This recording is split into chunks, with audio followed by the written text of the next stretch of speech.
everybody, welcome back to Living Traditions Homestead. My name is Kevin and this is my wife Sarah. Well, today we are going to do a video that will hopefully help answer a lot of the questions that you guys ask us regarding our lifestyle and our business here on the homestead. There are certain questions that we get asked pretty often, I would say almost weekly, and we're going to try to address some of those questions for you today. So I think the question most often asked of us regarding our lifestyle and our business is, do we have jobs? And I think really what most people are asking is, do we have an employer? Do we leave the homestead every day and go to a job somewhere else and then come home and work here too? And the simple answer is, we're self-employed. We only work here on the homestead, in our homestead business, and we don't leave the farm to work for someone else. So I think there's a little bit of a misconception about people who live kind of a homesteading lifestyle like we do, that maybe we don't have a need for money, that maybe there is some magic way to 100% live off the land and have zero need for money at all. And I'll tell you that that is simply untrue. Just like all of you guys who live either in the city or an apartment or whatever, we absolutely need money.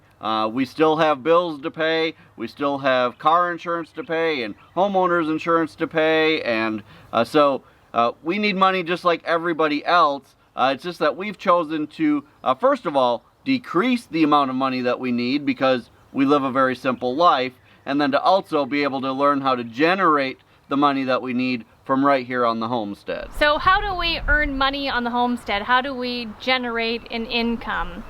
Well, while it's true that we are homesteaders, we live a homesteading lifestyle, we're also business owners. And there are three main areas of our business. The first main area is our small farm. We raise produce to sell at the farmers markets, as well as raise animals and livestock to sell in our community. The second part of our business, which is really the newest part of our business, but also the part we'd like to expand the most, is our small family nursery.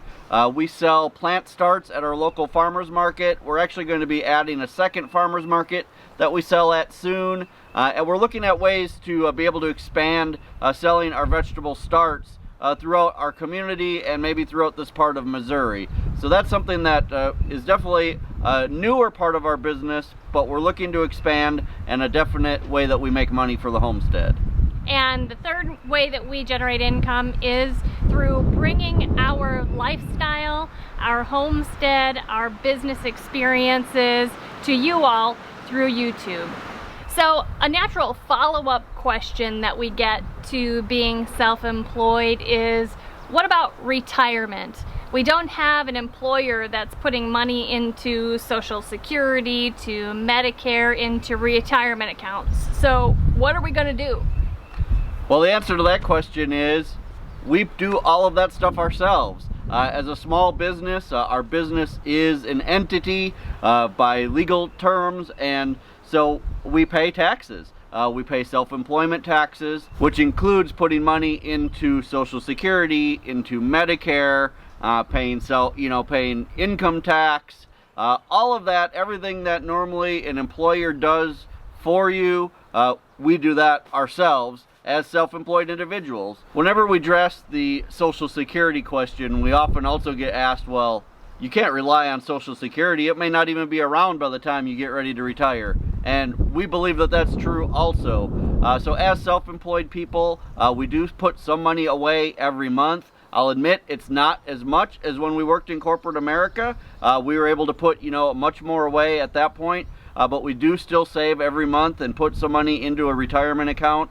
There are tax advantages to that as well. As self-employed people, you can put money into retirement accounts. Because the type of lifestyle that we live isn't as traditional as some other occupations, sometimes I think it's a little confusing, but being self-employed, whether you're doing what we're doing, or you're a plumber or an electrician or someone like that who's self-employed, you're still running a business. It's just a different type of business, but it's no different. It's still the same from a legal standpoint. And it's just you that's responsible for all of those things rather than your employer. Right. Another question that we get asked often is, well, what do you do about health insurance?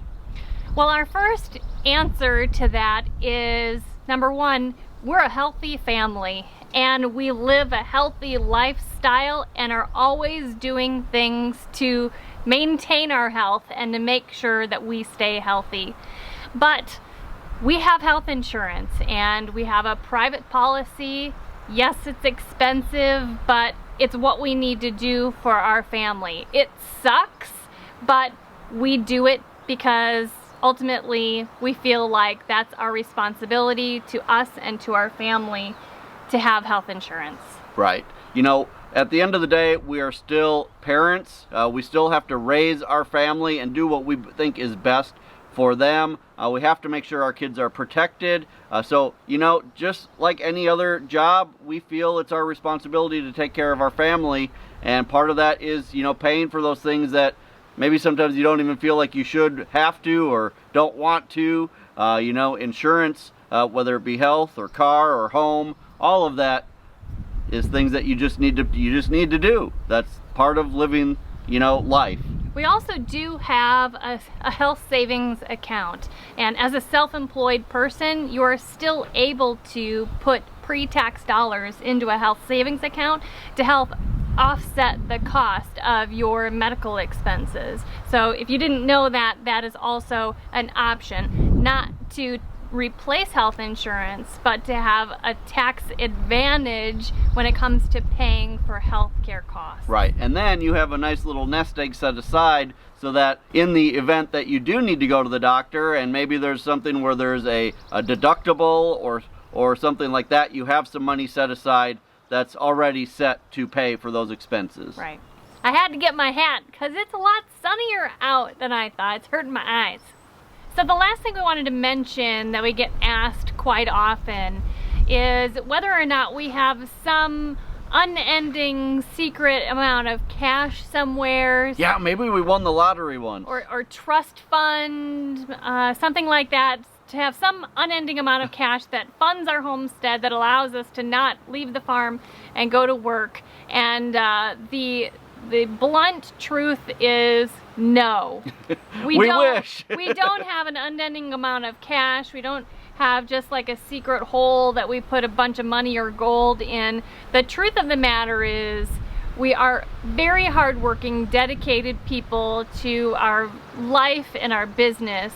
We are 100% debt-free, including a mortgage, which we've worked our butts off to do, and we are super duper cheap and live very, very inexpensively. Now, I want to add that we've done a video that explains how we became 100% debt-free, and we also did a video that explains how we left corporate America to become full-time homesteaders, and both of those are very informative and valuable videos. If you haven't seen them, we'll make sure to not only put cards up, but put links down in the description because it's interesting and we did it and maybe you can too. But we wanted to clear up that misconception and just reiterate that, you know, we hate to spend money. That is a bottom line truth about us. And when we do make money, we put it back into our business and back into our homestead. Right. The truth is, when we do spend money, it's almost always on our business, not on ourselves. You know, we really spend very little on ourselves personally, but that's because we really love our business. We really love what we're doing, and that's what we want to be spending our money on. We've given up most of the, you know, things that take us away from the homestead so that we can focus our time and effort here. And just quickly, I want to mention about college. Oftentimes we get questions about what our plans are for the girls for college, if by leaving corporate America we're abandoning our opportunity to help them through college. We do have savings for our kids to go to college. They're also very bright, and I hope that they can get some scholarships. Missouri has some great opportunities for kids to have their first 2 years of college paid for if they satisfy some pretty great qualifications, which I think they will. So at this point, both of our girls want to go to college. We encourage that. We would love for them to do that, and we will help them as we can. So I hope this helps you guys a little bit in maybe establishing your own homestead, maybe looking more at homesteading not only as a lifestyle, but also as a business. Everybody's is going to be a little bit different. We really love growing plant starts that maybe not your thing at all. Maybe raising, 300 goats is your thing. But no matter what you do, this is a great life. You just need to be able to balance, the lifestyle part of homesteading and the business part of homesteading, and hopefully things will work out just fine. Nothing in life is guaranteed, but we are big fans of taking some risks and, really living the life that we dream of living. We hope that you guys will have the courage to do the same in your lives. You guys, if you enjoyed this video and if you're enjoying our channel, right now is a perfect time to hit the subscribe button. We would appreciate having you along for this crazy ride. Also, share this information, share this video with people that you know would be interested. And until next time, thank you so much for stopping by the homestead. Take care and God bless. God bless.